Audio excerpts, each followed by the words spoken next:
How long do you want to keep him alive? Until I get the money.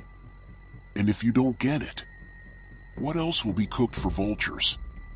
All these things were happening between 5 people.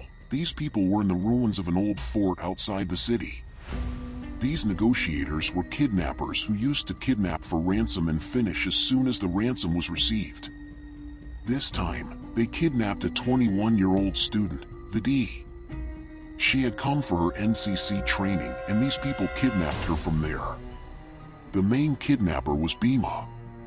The incidents of Bhima's gang were often part of the news about how these people used to brutally murder. Many times the dead bodies were not even found. "Let me go. What wrong have I done to you?" said Vidhi, crying in fear. "It's nothing but a mess it can. We will recover your price from your father now," said Bhima as he grabbed Vidhi's hair. "Dada won't be able to bear much torture. Where do the girls eat these days?" "What will you do if you die?" laughed Lakan. "We'll get the money out of his corpse." "Lakan Bairu, take care of this. I am going towards the highway. There is no network here to call. And yes, if you try to run away or bother you too much, then kill and throw it away in your forest graveyard. There will be either hungry animals or eagles, crows or vultures," Bhima said mercilessly. "If you're going, get some chicken for the night." "I'm feeling a little hungry," said Ziva. "I'll get the chicken, but like last time, it's not like last time. I'll roast you and eat you instead of the chicken. It was because of your carelessness that the policeman reached here." So this time no, Bhima threatened him and warned everyone and went away. The highway was far from there. Due to the police not getting the location, Bhima always used to keep the phone away from the place of the incident.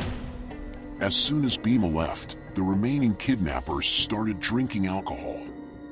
Vidhi was crying, but she was trying to run away from their crying.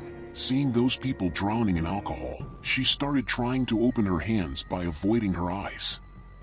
There were 4 kidnappers sitting there. After some time, 2 of them went out for some work. Jeev and Lakan were sitting there drunk. "Hey, looking at this girl, it seems that we will not have to work hard to kill her. She will die crying on her own," Ziva said with a laugh. "This time the ransom will be a little too much. All the money of the last time was spent in the father's 13th. He did not even drink alcohol in his heart. Hey, this time I went to the city and brought English liquor. Wait, I'll bring you from below. And I can talk at home, and I haven't been able to go home since," said Ziva. Both of them were completely stunned in alcohol. The legs were wobbling. Here the rope of Vidhi's hand was also loose. As soon as Ziva went out, Vidhi asked for water. "You need water." "I won't get water." "You won't get anything. Sit quietly," Lakan threatened Vidhi with a faltering tongue. Vidhi just got her chance. Vidhi picked up the spoon with both her tied hands and attacked Lakan's eyes directly. Lakan, who was drunk, could not cope and he fell. Vidhi quickly opened her hands and feet and came to the door, till Ziva came in talking on the phone. He was very drunk. Taking advantage of this, Vidhi stabbed him with a sudden. He stirred something. The next moment Vidhi picked up the bottle of liquor kept there. He gave it to her. The phone was left from her hands. Before Vidhi picked up the phone, both of them could recover. Vidhi ran away from there with lightning speed. That place was a ruined fort. It was not easy to get out of it. As soon as Vidhi could run away, Lakan and Jeev had recovered and Viru Suhas had also come there. All 4 of them ran to catch Vidhi. Vidhi came out of the ruins running and saw that people were standing on the road at a distance. On seeing them, Vidhi shouted for help. "Listen, please help me. These people will kill me. Save me." The 2 men standing on the road looked at Vidhi, then looked at each other, and then walked away silently. Vidhi shouted once again, but those people did not listen. Till then Viru and all the other kidnappers appeared, panicking, and Vidhi started running away from there. This area was completely unknown to him. She was just running wildly. As she ran out into the forest. Then he remembered the phone. He took out the phone and saw that there was no network in it. What do I do now? There is no network either. Some think, emergency call. Yes, I do. Vidhi dialed 100 and before she could say anything, the kidnappers were seen coming there. In a panic, Vidhi escaped from there. It was dusk and Vidhi had run to the unknown forest. Tired and frightened, she sat down under a tree. Dad. Where are you, Dad? I'm so scared. I have to go home. I don't know how I will reach home now, she said. Vidhi was sitting on her knees crying when a breeze came and lightly stroked her hair. She raised her head and felt something near her ear. It felt as if someone had called her name. She woke up startled. Then she realized that she was in a dense forest, in an unknown place. She raised her head and saw that the sun had gone down, looked around and found herself alone. In order to avoid one trouble, she came in the face of another. She was alone in such a dense forest, in the dark. He realized this fear now. Oh God, what do I do now? Where do I go? There will be no one here to help me. How am I going to get out? As soon as she got up, she felt as if someone had run behind her. Then it was as if someone said in the ear, "Shhhh, don't make a sound." Vidhi became more frightened and started crying and moving forward. As she moved forward, she felt that someone was behind her. There was no one there. Then she started walking fast. As soon as the sound of footsteps behind her became louder, she started walking faster. The sound of footsteps also became louder. Very frightened, Vidhi started running and she felt that someone was running after her. Suddenly she felt that someone had come and caught her from behind. She screamed and her foot hit something and she fell on the ground. Where she fell, something hit her hand. That was something. When Vidhi turned her hand on the thing, she shuddered. It was someone's hand that was buried against the ground and was a little visible.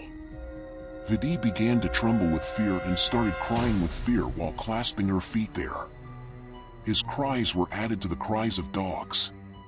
In a short time, the sound of wolves and jackals also started coming. When she slipped back, she got a bone in her hand. When she got up in a hurry, she looked around and saw that many small bones were scattered as if a wild animal had eaten them. In a short time, the sound of the sierras and dogs became louder. Those voices felt closer.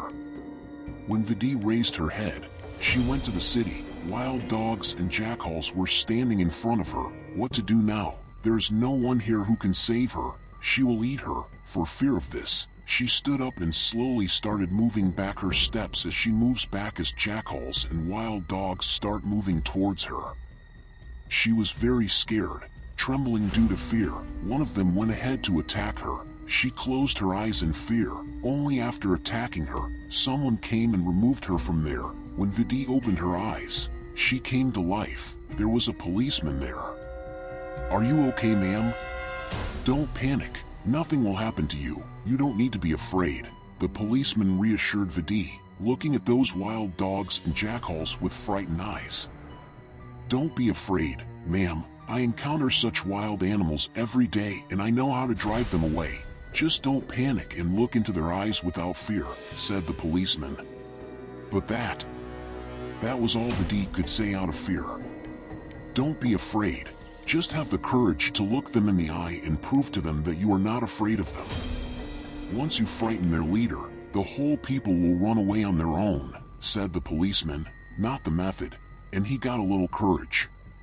Both of them together looked at a jackal who looked the most dreadful of them all. As soon as Vidhi looked into his eyes, first he spread his eyes a little more, then on the continuous look of Vidhi and the policeman, he took his steps back. Then slowly all the animals retraced their steps and suddenly they all ran away. All this? How? Vidhi asked in surprise. The rule of the jungle is either to be afraid, to be afraid. But here Raj does what he does to scare the other person. Well, in this forest. What are you doing right now, where there is danger every moment, said the policeman, looking at her. Vidhi was still scared. A difficult sound coming out of her throat. Let me home.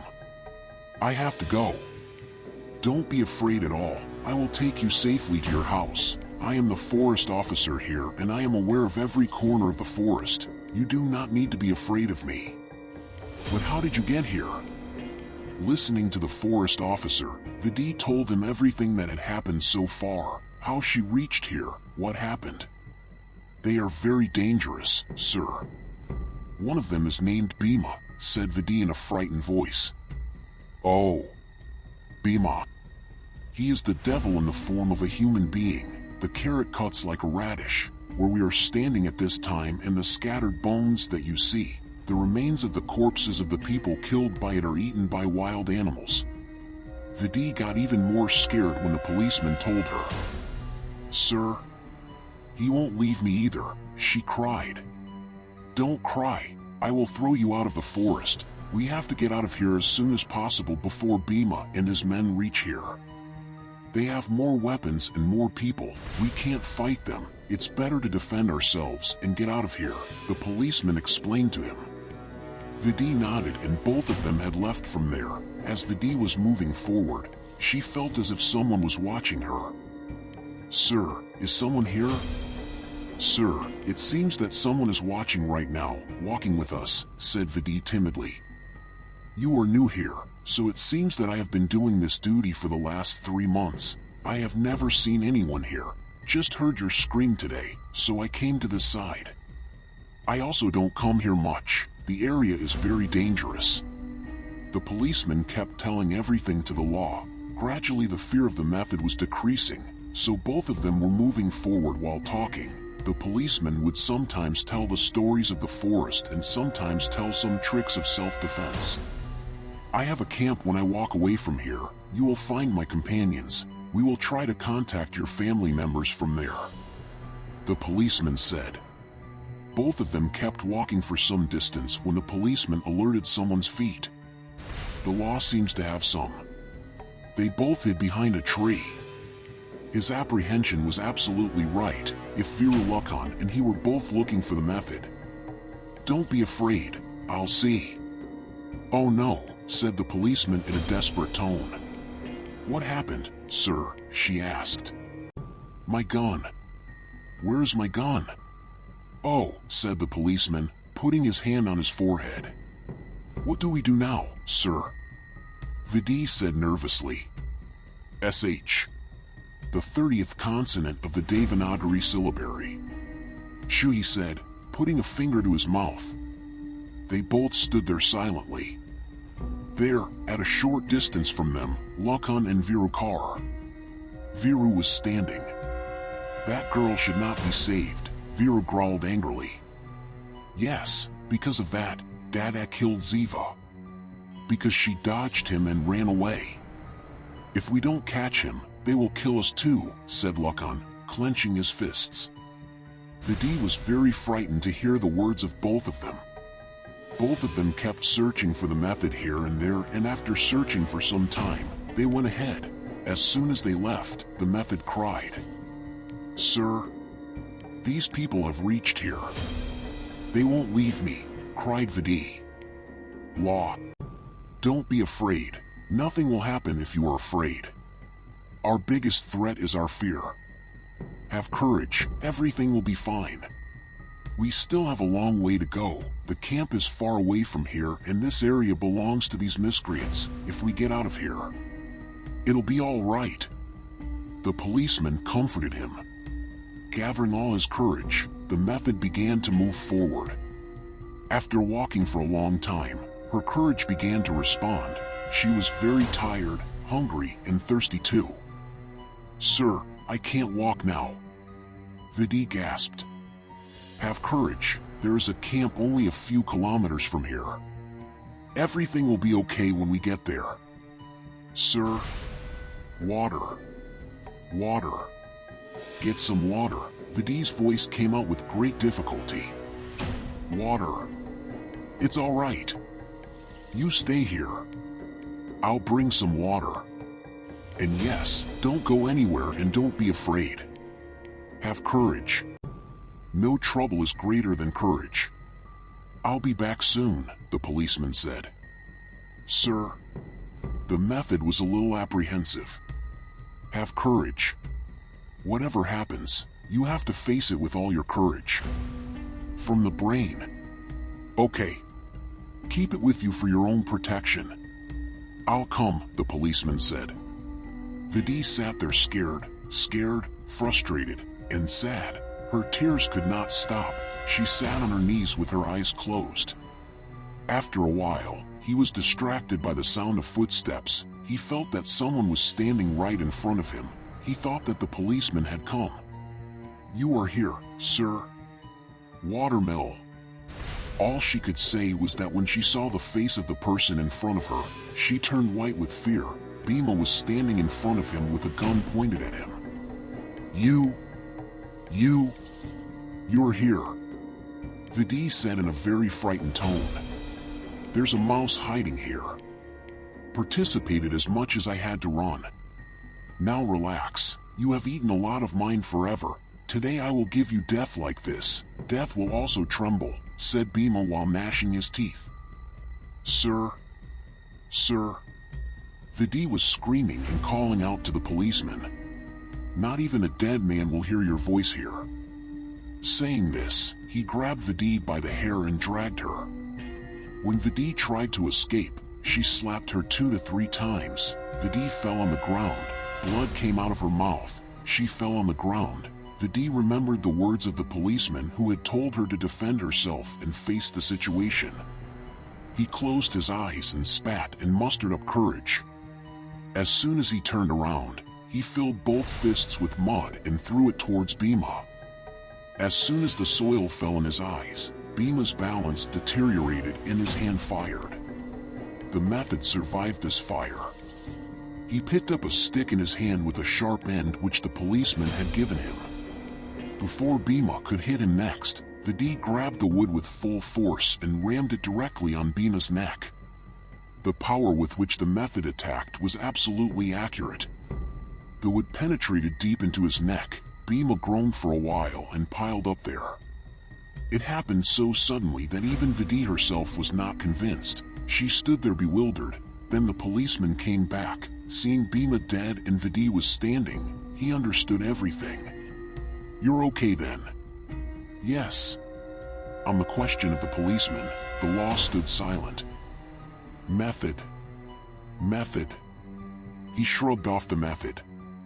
Vidhi's attention was suddenly broken, and seeing Bhima's corpse, she fell on her knees and started crying. What have I done? I killed someone.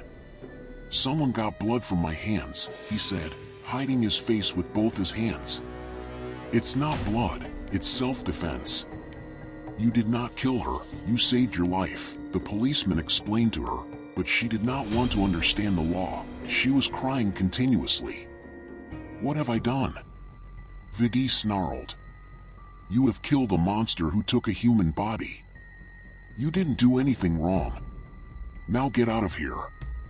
Hearing the sound of the bullet, its men must have come here and the rest of the forest officers too. We have to reach the camp before they come here. The policeman explained the method. The men won't leave me alive, they will kill me, she said nervously. As soon as the king dies, the soldiers run away. Seeing Bhima's corpse, they themselves will run away, said the policeman and took him away from there, explaining and handling him. We must have gone a little farther when we heard the sound of footsteps. Don't be afraid, the law officer is coming. The policeman said happily. You don't need to panic, you're absolutely fine here, safe. You just have to do one thing for me, said the policeman. What kind of work? She asked, a question mark on her face. You don't have to tell me I was with you. All you have to tell any officer is that you ran away from there and Bhima lost his life in self-defense.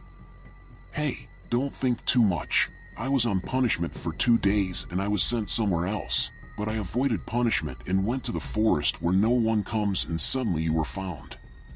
Now after knowing all this, I will get less applause and more punishment. Maybe if I am sent home for 2-3 days, please do not tell anything to anyone. When the policeman explained the whole thing, Vidhi agreed. Vidhi was very tired. Suddenly she felt a breeze. Someone was behind him. He turned around and saw several black smoke walking with him. Vidhi was so frightened that she fainted. When Vidhi's eyes opened, he found himself in the camp. After some time, the rest of the officers came there. They questioned Vidhi. Then Vidhi told them that yes, just did not tell anything about the policeman. You don't need to be afraid. You are absolutely safe. And this was what Bhima was supposed to be. He had turned the forest into a graveyard. Just a few days ago, 2 tourists were killed. Their mutilated bodies were found, said the officer, taking off his cap. These are the tourists who were brutally killed by Bhima. Vidhi was shocked to hear this because they were none other than the 2 who had met her there when she had escaped from captivity, from whom she had asked for help, and they quietly went ahead. What happened, ma'am? You know them? The officer asked. Vidhi was silent. She didn't answer, but she didn't know what to tell her. After some time, I reached the place where she saw the dead body buried in the ground. The local police were also informed. They had reached the insurance base and took possession of it. According to the law, when those people reached out, the scene was really terrible. There were pieces of skeletons lying around, and the corpse, which was buried in the ground, was being dug out, probably buried there for many days, so it almost started rotting. It was difficult to recognize the face. She did not want to see the scene, so she stood a little away from there. Sir, your suspicion was right. This is Karthik, sir. Saying this, tears came in the eyes of the policeman. This means that Karthik had reached Bhima, so Bhima killed Karthik and buried him, because if we had found his corpse, we would have done a thorough investigation, said Sir with a tearful throat. Here you go, sir. Emotionally, the officer gave the badge to Sir, which had M. Karthik written on it. Vidhi remembered something when he saw her. M. Karthik. Karthik. She muttered. Suddenly, his forehead was slapped. The name Karthik G was also on the badge of the policeman who was with him. She ran to Sir. Sir, whose body is this? He asked, trembling. Our promising officer. He had been trying to trace Bhima ever since his body was found. But for the last 3 days, he had no idea where he went, said Sir with a full throat. Can you show me his picture? Said Vidhi, fearing something untoward happened. Sir nodded yes and showed Karthik's picture from his mobile. The ground slipped under Vidhi's feet. Karthik was the same one who was with him last night. No. This can't be, was all that came out of Vidhi's throat. One of her eyes went to that dead body. Her heart was covered. She fell down on the ground.